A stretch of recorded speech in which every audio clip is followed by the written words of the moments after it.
Shoota, gulat ako, ang haba at ang taba, di talaga kasya sa bibig ko. So, this is the part 2 of the ducks sa Tinder. Yeah!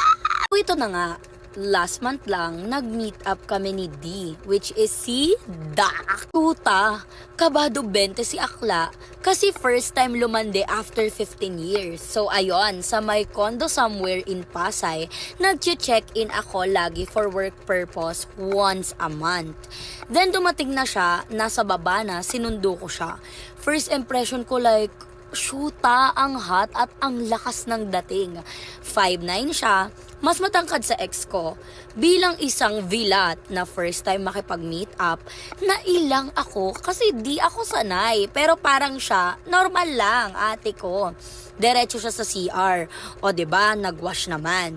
So, ako, paglabas niya, nagwash na din ako kasi ilang oras na din ang nakalipas ng paghihintay ko sa kanya. Medyo nagulat lang ako na wala man lang small talk. Nilip to lelap agad ako ni D. Bilang in-heat na ilang months nang walang bona, go lang, lip to lelap din si ate nyo. Tapos, hinubaran na niya ako. Then, gininjerit. Gano'n ang atake sa buhay. Sabi na may nakalimutan na naman ako eh. Yes! Puta, abot agad ang langit.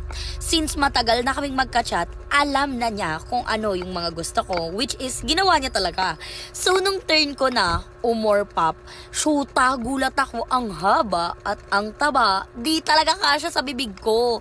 Di ko magawang i-deep throat. Ate, mabilis lang niya akong pina-or pop, then go na sa ating main event. Yeah!